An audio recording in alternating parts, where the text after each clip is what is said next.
Welcome to Healthcare, Science, and Symptoms, a show where we explore the interdisciplinary field of healthcare and medical research. Tune into the bi weekly conversation with UOHS as we cover the latest topics in science news. My name is Michelle, and I'm joined with Derek. So today we're going to be talking about the current rise in COVID-19 cases in Canada. And before we start, like usual, we're just going to give a quick disclaimer that we're not experts. We're just having an open and educated conversation as undergraduate science students about topics in science that we believe should be addressed.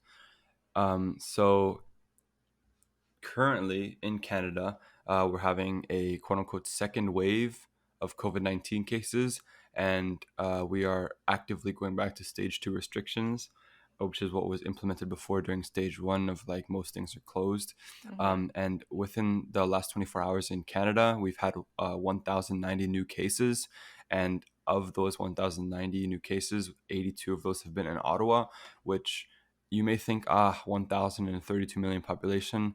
The thing is, that's still very significant because you have to remember that the virus doesn't spread linearly, it's exponentially. So 1,000 cases can turn into 10,000 in the matter of days. So it's definitely something to be aware of. It's very um, scary, and you guys can't see this, but Derek and I can. So on the WHO website, they give like stats and graphs, and currently on Canada and the cases of the cumulative total, like it's growing. It's exponential, and if that doesn't make you like understand that this is a second wave, then I don't know what will. Yeah, and I think one thing that helps in the understanding of what is a second wave, it seems kind of an arbitrary concept, is the to define it basically. So, a term often used is community transmission, and it means a source of infection for the spread of an illness is unknown, or a link in terms of contacts between patients and other people is missing. So it's the idea that it's really hard to understand where specific cases originated from in a community. So if you have a community of a certain amount of people, and you have a specific amount of confirmed cases, those are easy to identify in the community, but their effect, though that spread of those confirmed cases is maybe not as easy to identify. So Hmm. you can have a general idea, but you don't have the actual statistical, I guess you don't have the actual numerical amount of people currently infected. To So you have to contrast kind of, that, it's like if you come back from traveling, I yeah. mean before the borders are closed now, but when you come back from traveling and then you get tested, there's a direct like in direct contact of people that they can follow, right? When you're back in the Mhm. country, it's usually family members, it's in direct contact of someone who's traveled. So it's easier to find that link in between those cases. Whereas, like Derek has said, the community transmission is very unknown, and like you just don't know how they Yeah, and connect. I should also add, those 1,090 new cases in Canada were for just 20 to 28-year-old individuals. So it doesn't account for anything outside of that range. And actually, the median for COVID-19 cases, at least in Ottawa, is 43 years old. So you kind of you start to understand that it's a lot bigger than just 1,090 cases. Um, so what do these numbers really mean? What do they represent? You have all these numbers here and there, but you don't really know how to quantify them or how to understand them. So there's something called the hospital capacity, and I think it's kind of self-explanatory. It's the capacity at which the hospital is operating at, so how full it is. And hospitals don't have unlimited capacity. There's a specific amount of people that they can take care of. So when you have a entire population at risk or infected with something, Hmm. the hospitals will go over capacity. I read somewhere that hospitals can only have around 10 or 20% of the population. They can't hold more than that. So to have around 50% of the population infected with something is really detrimental to the healthcare system. And then there's also the idea of, you have to train the people in these hospitals. So it's not like you can just go recruit new people out of the blue. There's a whole process that they have to go through in order to be qualified to assist in whatever they're assisting in. And then that leads into you have to have assessment centers where you have to, train people to do these kind of things. And it really just takes a lot of time and a lot of money and a lot of people. And then finally, you have your test centers, which is where people are tested for COVID-19 and basically kind of the whole uh, background within these numbers. Um, so you should do your own research to figure out where the nearest test center is to you, so that you minimize your travel time and you decrease the possibility of you spreading things. Um, and Right here in Ottawa, if you're an yeah, Ottawa student, your test center is Lee's. hmm They opened one for us campus students and staff, I believe. So and a, that will be yeah, your nearest test center, I think. and a quick Google search of just COVID-19 test center will most likely give you the result of where the nearest one is if you aren't in Ottawa like us. Hmm. So another thing is there's currently, as you know, there's this curve, which is the exponential increase in cases. And the whole idea between this hospital capacity and the curve is that we want to flatten the curve, maybe not decrease the total amount of people that get COVID-19, but spread it out over a longer period of time. That way, at an individual point, the occupancy of the hospitals isn't more than they can Handle. hold, yeah, Yeah. handle. So we want to basically, the whole problem with this is that it's too much of a strain on the healthcare system, and the Hmm. healthcare system may not be able to respond to that. So flattening the curve kind of implies that we need to decrease our spread of it so that we increase the time of it. And that may seem to some people like, oh, but I want to go back to work, or oh man, I don't want to sit inside for like the next year. But it's kind of something that you have to weigh between that or total healthcare collapse, which will be much more detrimental to Hmm. society. So the general ideas or guidelines of this curve flattening is to wear masks and keep 6 feet apart and avoid going out as much as possible. The idea behind the masks is to prevent your transmission in case you have it. I know most surgeon masks, that's what they do. They don't really prevent you from getting it as much as preventing you from spreading it. Yeah. So the whole idea there Again, is just don't spread. yeah, the mask wearing is for others, really. It's not about, I mean, it's it's about protecting others. The Yeah. data we're kind of collecting is from September 15th, where hospital capacities are already filling up quickly. The data we are currently giving you about the numbers of the cases, that's September 25th. That's the day we're recording this. So I can imagine in 10 days, um, the hospital capacity is continuing to fill up and might be actually full. As of September 15th, they have expanded the testing and they've supplied the PPE, so personal protective equipment. Mhm. Um, but there's also like do your part too, right? Yeah. Um, I think one thing that we try to give you guys, the listeners, is sort of you get the summary of what we're talking about. So again, wear your mask, keep 6 feet apart, and avoid going out as much as possible. I'm sure you've heard those things over and over again. Um, but some of the things that you hear uh, may not actually be true. And I'm not saying that we are 100% reputable source, but there is definitely false information out there, and a few of those examples is, for example, I've heard from this is comes from WHO, the World Healthcare Organization. So the prolonged use of medical masks, when properly worn, does not cause CO2 intoxication or oxygen deficiency.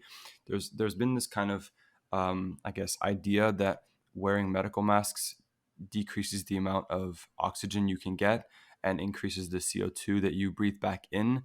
And with proper medical masks, so for example, these surgeon masks or the N95s, this does not happen.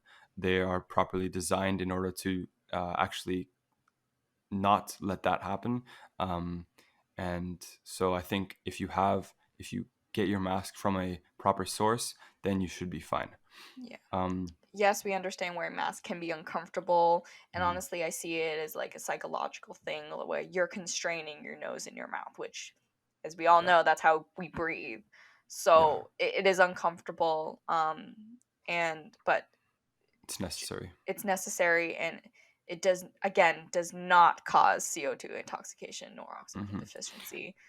Um, And on the other end of that spectrum, there's the people that overwear the masks. For example, when they're exercising, according to WHO, you should not wear your masks while you're exercising because the masks are not designed for high level, I guess, respiratory rates, or they're not designed for intense exercising. They're designed for just general use of like walking or mhm. just sitting down. They're not specifically oriented towards sports Yeah, or and the thing with masks yeah, is that you can't rewear disposable masks, right? yeah. If it gets damp, you should throw it away. It'll make your and with sweat, with exercise, Hmm. it makes your mask wet, and you it's harder to breathe, Yeah, and definitely promotes the growth of bacteria, yeah, and if you don't dispose it properly, if you touch something, it just becomes a mess. So yeah, according to who, um people should not be wearing masks while exercising. However, I think it should be common practice in gyms to wear a mask while you're moving in between machines. um yes. in I my think, opinion, yeah. that's no one, that's just my opinion. Mhm. Yeah, I agree. I definitely think there's a lot of things that have been reopened a little bit preemptively, um, partly as a result of population demand, but also partly as of a result of underestimation of how actually serious COVID-19 is.